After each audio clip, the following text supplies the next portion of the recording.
Good morning students. आज हम पढ़ेंगे mutations and genetic code, page 113। क्या होता है इनका लिंक। कल हमने जेनेटिक कोड पढ़ा था और उसमें मैंने ये बताया था कि जेनेटिक कोड ट्रिपलेट होता है, यानी 3 न्यूक्लियोटाइड के सीक्वेंस एक बार में रीड होते हैं जिसे कोडोन कहा जाता है और वो कोड करते हैं एक एमिनो एसिड को। और इन नाइट्रोजनस बेस के कॉम्बिनेशंस को जिसको ट्रिपलेट कहा जाता है, 3 रीड होने की वजह से ये कौन से अमीनो एसिड को कोड करते हैं वो एक टेबल में दिया था, टेबल 6.1 में। अब हम देखेंगे कि म्यूटेशंस और जेनेटिक कोड का क्या लिंक है।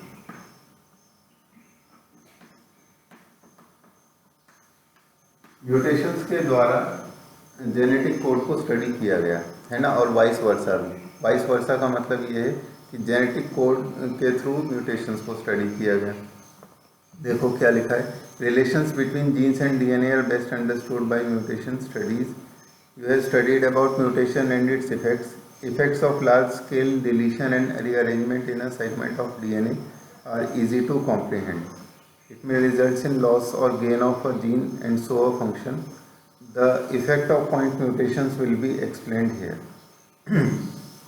पॉइंट म्यूटेशन का एक एग्जांपल हम सिकल सेल एनीमिया पढ़कर आए, जिसमें क्या होता है कि सिंगल बेस पेयर का चेंज आता है बीटा ग्लोबिन चेन में 6th पोजीशन पर।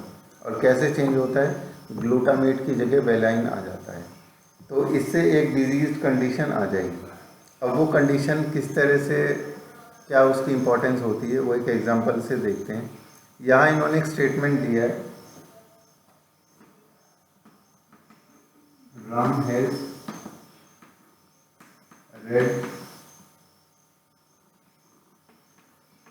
रेड के, ये एक स्टेटमेंट है। और इस स्टेटमेंट की विशेषता यह है कि इसके जितने वर्ड्स हैं हर वर्ड में 3 लेटर है, ठीक है। अब इस ये वाली बात समझाने के लिए कि ट्रिपलेट कोडोन किस तरह से काम करता है। जैसे सपोज करो कि ये जो रेड कैप है, इसमें अगर हम क्या करें कि यहाँ पर बी इंट्रोड्यूस कर दें, जैसे कि इन्होंने कहा है बी, तो राम अभी भी एज इट इज हैज, लेकिन बी यहाँ पर आ गया, तो इसका मतलब अब अगला जो ट्रिपलेट होगा वो क्या होगा, बी आई डी सी ए और पी, है ना। तो आगे का सब क्या हो गया, वो मीनिंगलेस हो गया। तो कहीं पर अगर एक नाइट्रोजनस बेस पेयर इंट्रोड्यूस होता है तो उसके आगे के जितने ट्रिपलेट अरेंजमेंट हैं वो सब क्या हो जाते हैं, वो गड़बड़ा जाते हैं। तो इसीलिए इस तरह का जो म्यूटेशन होता है इसे कहते हैं इंसर्शनल म्यूटेशन। अगला देखो, बी के बाद यहाँ इंट्रोड्यूस हुआ आई, तो यहाँ पर क्या बन जाएगा, Ram has B I R, है ना। बी के बाद हमने आई भी लगा दिया, ई डी सी, है ना, और ए पी। तो अभी भी इसका कोई मीनिंग नहीं। इसके बाद हम क्या करते हैं, एक और इंट्रोड्यूस करते हैं, राम हैज बी आई का जी भी कर दिया, तो बी आई जी, तो आर इधर आ जाएगा, R E D C A P.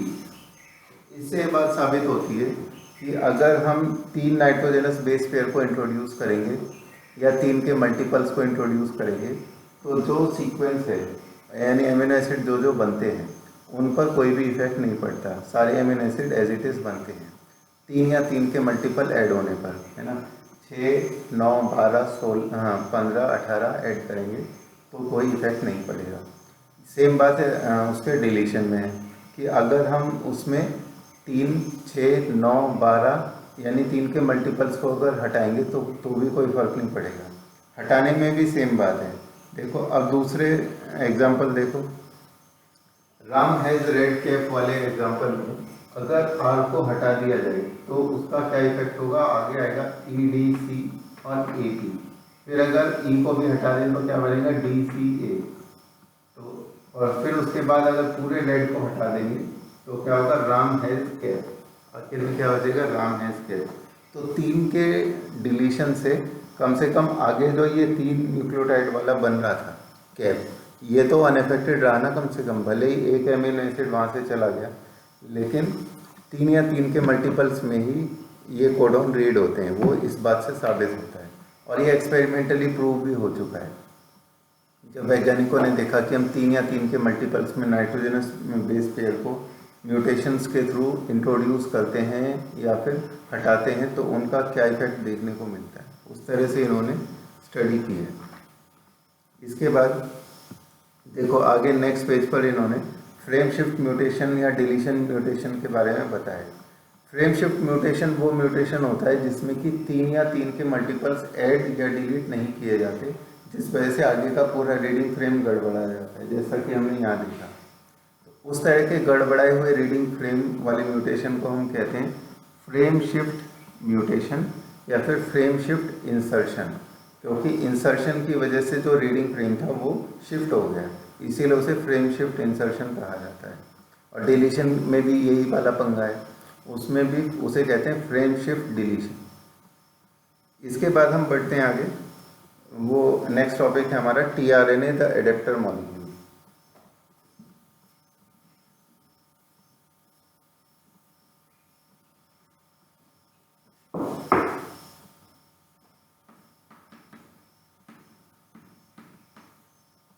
अभी तक हमने क्या पढ़ा है कि डीएनए से एमआरएनए फंक्शनल बन गया और न्यूक्लियर पोर्स के थ्रू निकल के वो बाहर आ गया साइटोप्लाज्म में। साइटोप्लाज्म में आने के बाद उसका क्या होगा, ट्रांसलेशन, है ना। ट्रांसलेशन होने की प्रक्रिया अभी नेक्स्ट हेडिंग में हम पढ़ने वाले हैं, लेकिन उसमें इंपॉर्टेंट रोल प्ले करता है एक मॉलिक्यूल जिसका नाम है टीआरएनए। इसको ट्रांसफर आरएनए कहते हैं। ट्रांसफर आरएनए का फंक्शन ये है, देखो हालांकि जब मैं वो प्रोसेस समझाऊंगा तब तुम समझ जाओगे, पहले टीआरएनए का स्ट्रक्चर समझ लेते हैं कैसा है। फिगर 6.12 में डायग्राम देखो क्या है। इन्होंने इस तरह का डायग्राम बनाया कि जिसमें इस तरह का अरेंजमेंट है।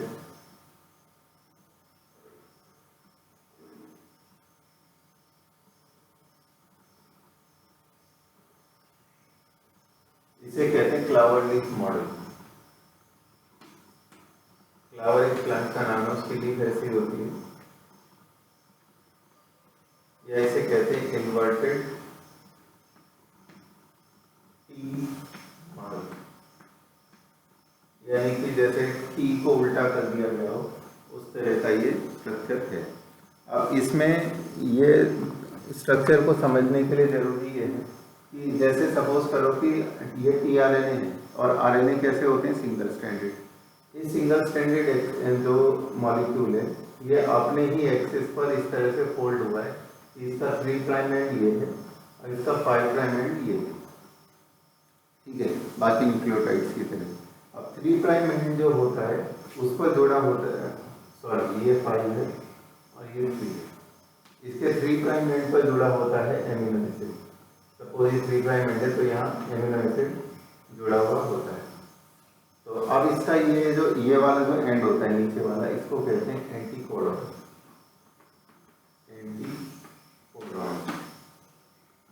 ये टीआरएनए का मॉलिक्यूल है। अभी हमारे पास क्या बन गया, एमआरएनए। तो सपोज करो कि ये एमआरएनए है,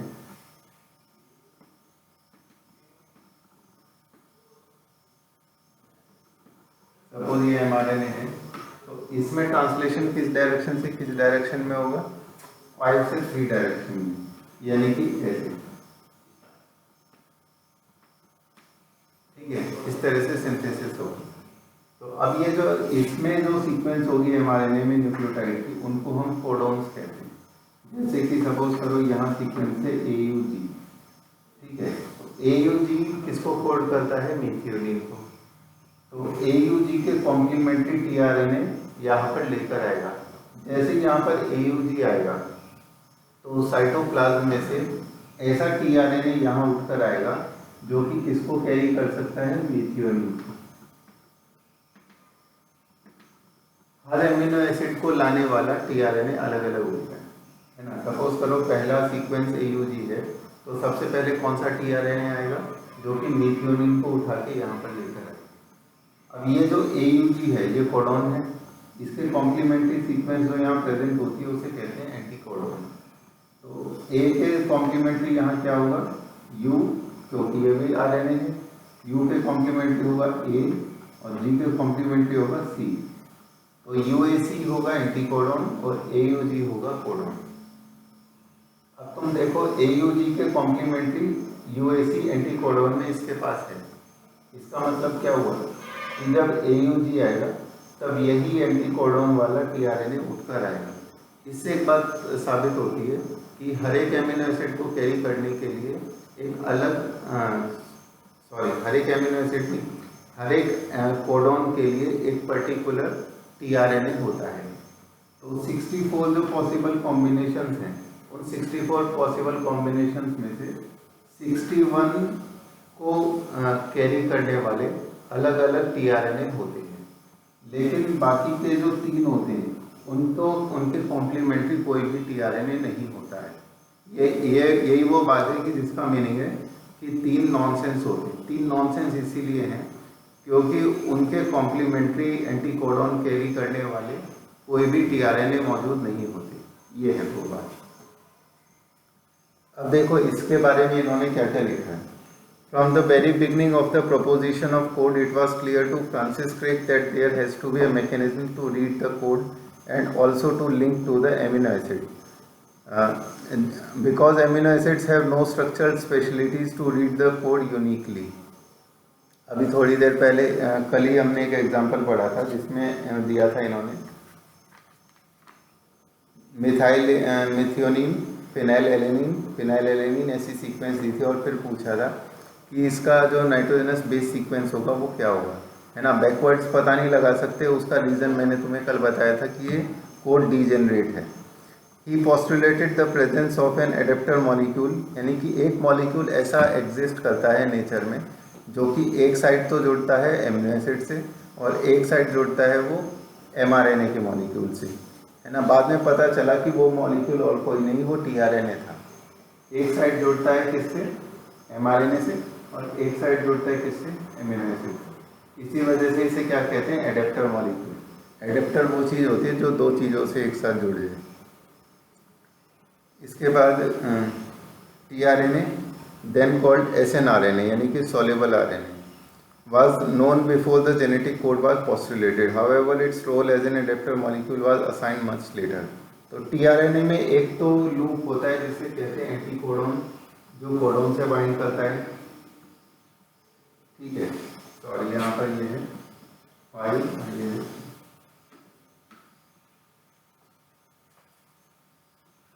इसके बाद एंटीकोडोन कॉम्प्लीमेंट्री है किसके, कोडोन के, जो कि एग्जिस्ट कर रहा है किस पर, mRNA पर। इसमें एक एमिनो एसिड एक्सेप्टर एंड है, ये जो 3' एंड होता है इसको एमिनो एसिड एक्सेप्टर एंड कहते हैं, क्योंकि यहाँ पर एमिनो एसिड जुड़ता है। इसके बाद tRNAs are specific for each amino acid, यानी हर एक एमिनो एसिड का एक पर्टिकुलर tRNA होता है। AUG होगा तो जाहिर सी बात है कि यहाँ पर वही tRNA आएगा जिसके एंटीकोडॉन में UAC होगा, है ना।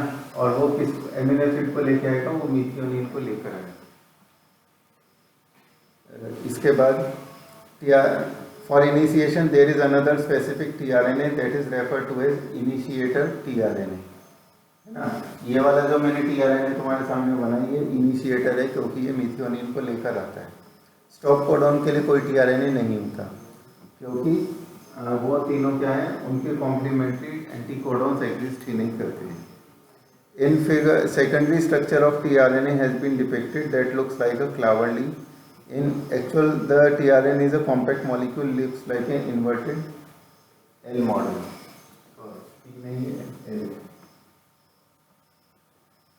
इसके बाद नेक्स्ट टॉपिक आता है जिसका नाम है ट्रांसलेशन। ट्रांसलेशन हम करेंगे कल। Thank you.